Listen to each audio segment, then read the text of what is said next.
réu Jair Messias Bolsonaro. A gravidade e intensidade da culpabilidade, motivos, circunstâncias, consequências do crime e conduta social são amplamente desfavoráveis ao réu Jair Messias Bolsonaro. A circunstância judicial da culpabilidade, enquanto avaliação do comportamento do agente, deve ser levada em conta a maior ou menor reprovabilidade e censurabilidade de sua conduta, pela exigibilidade de ter atuado de acordo com a legislação. E, obviamente, nesse caso, é gravemente desfavorável ao réu Jair Messias Bolsonaro, que exerceu a presidência da República entre os anos de 2019 e 2022 e, durante esse período, como comprovado na ação penal, instrumentalizou o aparato estatal e mobilizou agentes e recursos públicos com o intuito de propagar falsas narrativas com objetivo principal de provocar a instabilidade social e se perpetuar no poder. Depositário da confiança do eleitorado, agiu dolosamente de forma a induzir a população em erro, notadamente no ponto relacionado à integridade dos sistemas de votação e as urnas eletrônicas, bem como incitar a população contra o Poder Judiciário. Espera-se que aquele que foi eleito democraticamente para o mais alto cargo da República paute suas atitudes com mais rigor. Todavia, não foi o que aconteceu.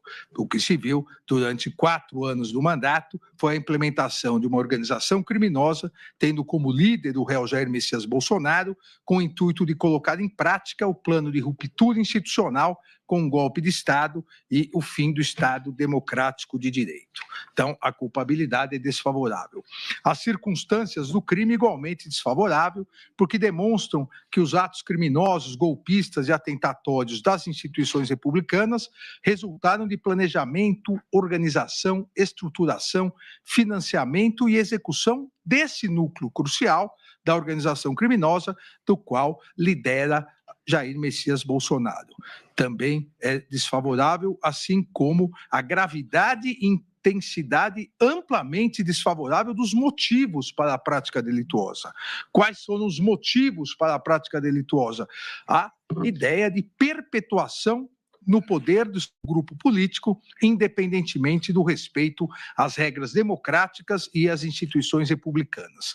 Também as consequências do crime são amplamente desfavoráveis, porque direcionadas a aniquilar os pilares essenciais do Estado democrático de direito, mediante violência, grave ameaça, ataques sistemáticos ao Poder Judiciário, e a consequência maior do crime seria o retorno a uma ditadura no Brasil.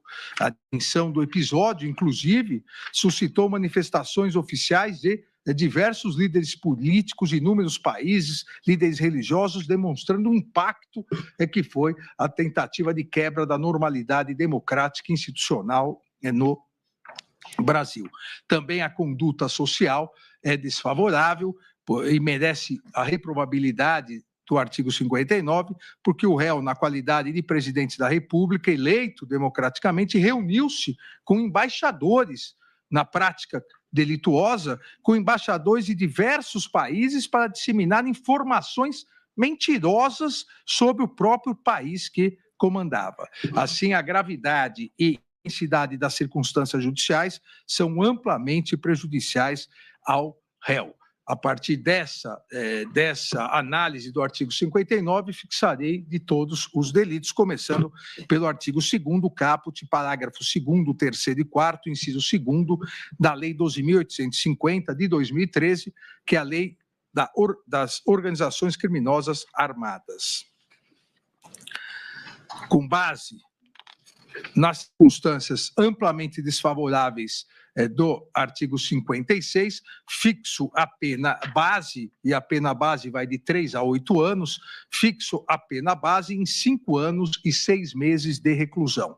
Na segunda fase da dosimetria, verifico a existência de circunstância atenuante prevista no artigo 65, inciso 1º do Código Penal, uma vez que o réu, nascido em 21 de março de 1955, possui mais de 70 anos. Por essa razão, aplico a redução em razão da atenuante e os 5 anos e 6 meses de reclusão se tornam 4 anos e 7 meses de reclusão. na terceira etapa, nos termos dos parágrafos 2º e 3º, a pena é agravada para quem exerce o comando individual ou coletivo da organização criminosa, ainda que não pratique pessoalmente os atos de execução, e o parágrafo 4º, inciso 2º, a pena é aumentada de 1/6 a 2/3 se há concurso de funcionário público, aplico o aumento em 2/3 da pena em razão do reconhecimento pela turma de ter atuado como líder da organização criminosa. E a pena definitiva para esse primeiro crime se torna 7 anos e 7 meses de reclusão. Para o segundo crime, presidente, artigo 359-L, abolição violenta do Estado Democrático de Direito, a pena base prevista no Código Penal, no artigo 359-L, reclusão de 4 a 8 anos, além da pena correspondente à violência.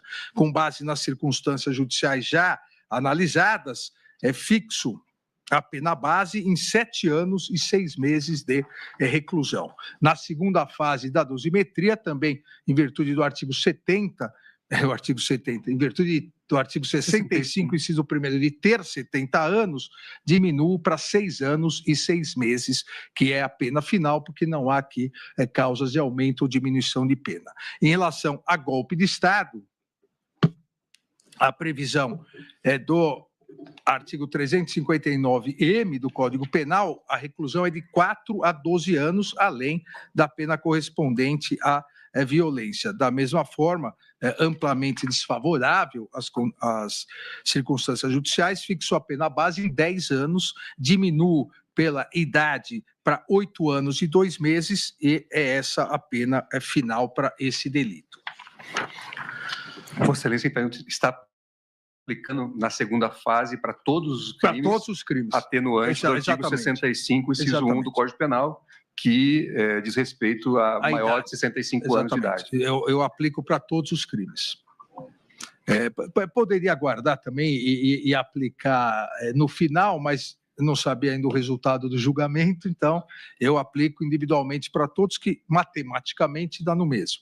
O artigo 163, em relação ao dano qualificado, eu aplico a pena base em 3 anos de detenção e 75 dias multa, fixando de a multa e 1 salário mínimo, aplicando a atenuante, e aí a pena já fica definitiva em relação a esse delito, 2 anos e 6 meses de detenção e 62 dias multa, fixando cada dia multa em 1 salário mínimo, em virtude das condições econômicas do réu. Artigo 62, inciso 1º, a deterioração do patrimônio tombado, artigo 621 da Lei 9.605, de 98, eu aplico a pena base em 3 anos de reclusão e 75 dias multa, cada dia multa 1 salário mínimo, aplico a redução do artigo 65, inciso 1º, da idade, e torno definitiva a pena em relação a esse crime, 2 anos e 6 meses de reclusão e 62 dias multa, fixando cada dia multa e 1 salário mínimo. No total, consideradas todas as penas acima fixadas e a existência, como a maioria da turma reconheceu, do concurso material de delitos, concurso material previsto no artigo 69 do Código Penal, que determina a somatória das penas, fixo a pena final para o réu Jair Messias Bolsonaro em 27 anos e 3 meses, sendo 24 anos e 9 meses de reclusão e 2 anos e 6 meses de detenção, além de 124 dias multa, cada dia multa no valor de 1 salário mínimo. Fixo o regime inicial do cumprimento da pena, o regime fechado, nos termos do artigo 33 do Código Penal. Ainda é fixa a pena multa, como disse, 124 dias multa, o valor de 1 salário mínimo, considerado sempre, aqui eu não vou repetir para todos os demais réus, o salário mínimo é sempre considerado vigente à época do fato e atualizado até a data do efetivo pagamento. Então, em resumo, 27 anos e 3 meses de pena privativa de liberdade, sendo 24 anos e 9 meses de reclusão, 2 anos e 6 meses de detenção e 124 dias multa a pena. Obrigado, ministro Alexandre de Moraes. Como vota o ministro Flávio Dino? Senhor presidente, eu, a exemplo do eminente relator, analisei de per si as circunstâncias judiciais, todas aquelas que impactam no nosso sistema trifásico. Mas, em homenagem à brevidade, apenas informo, embora conste do voto a motivação, item por item, por exemplo, a personalidade do agente teve um peso significativo, personalidade negativa, demonstrada por, inclusive, condenações judiciais e outras circunstâncias, motivos, culpabilidade, tudo isso está analisado no voto. Senhor presidente, eu tenho muita deferência, e o eminente presidente Barroso, quem saúdo sabe disso, a noção de colegialidade. Embora seja uma pessoa muito incisiva e contundente nas questões que acredito e me orgulho disso, por outro lado, sempre estou muito aberto à persuasão razoável em relação às posições que são majoritárias no colegiado. Eu tinha chegado a outra pena, eu tinha chegado em 31 anos, mas em razão das ponderações do eminente relator e visando a fortalecer a dimensão do colegiado, eu estou aderindo e vou, obviamente, rever aqui os parâmetros para me adequar à pena proposta pelo eminente relator.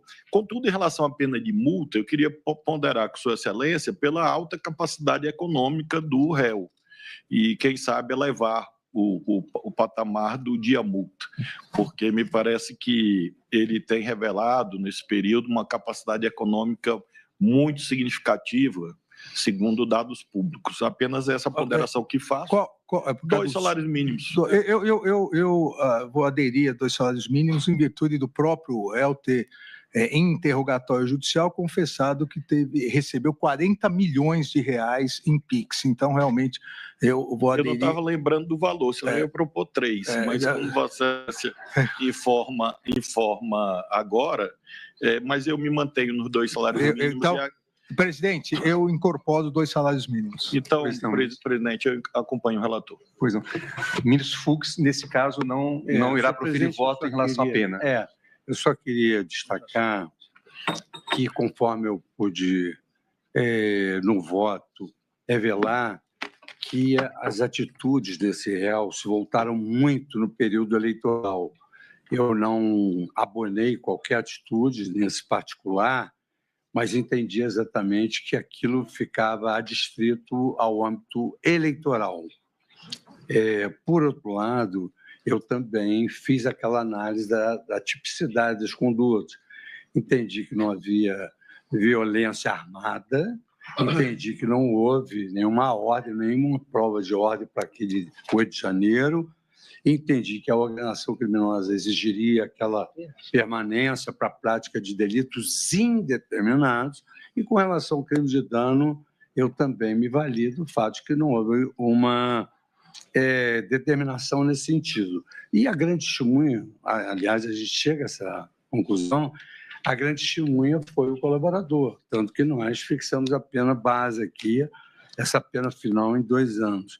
E aí também me impressionou muito durante todo esse voto, não só a questão centralizada do âmbito eleitoral, aquilo tudo se deu lá no âmbito eleitoral, mas também essa testemunha-chave, né? O Mauro Cid, né? Quando ele assinalou em vários depoimentos que o presidente jamais assinaria qualquer plano, não mobilizou e fez um vídeo para desmobilizar as pessoas. Então, por todas essas questões, e pela tipicidade, pelas provas exaurientes que eu me baseei, eu julguei improcedente a ação. E aí, como eu julguei improcedente, acho que é absolutamente contraditório quem julga improcedente fixar a pena. O plenário tem precedentes, mas fica a critério de Vossa Excelência. Eu vou ter vencido. Isso. Mantendo a coerência, eu vou ter vencido. Vossa Excelência não irá participar, então, da dosimetria. Julgando improcedente, eu não fixo pena. Pois não. Obrigado, ministro Luiz Fux. Como vota a ministra Carmen Lúcia? Presidente, neste caso, a diferença de pena que chegou o relator é de 3 meses e 5 dias. Então, eu vou, tal como o ministro Flávio disse... Para mais ou para menos que a senhora... Para menos. Ele É 27 anos, o de Vossa Excelência é 27. Para mais? Foi para mais ou para menos? Eu perdi. Para menos. Não. Então, Vossa Excelência está ficando numa média, eu diria. Mas são 3 meses, 27 anos a que chegou Vossa Excelência. 27 anos e 3 meses. E 3 meses. Eu estou aderindo, presidente. 27 anos e 3 meses e pena multa. E aí estou aderindo também, tinha fixado em um salário mínimo, então para este aqui fica em 2 salários mínimos. Então, agradeço, ministra Carmen Lúcia. Também eu havia chegado a uma pena bastante próxima àquela proposta pelo eminente relator, de forma que vou fazer apenas o ajuste aqui em relação ao sistema trifásico na fundamentação, mas na pena final também estou acompanhando Vossa Excelência em relação à pena fixada para este corréu. E devolvo a palavra a Vossa Excelência, então, para a próxima a fixação da dosimetria em relação ao próximo réu.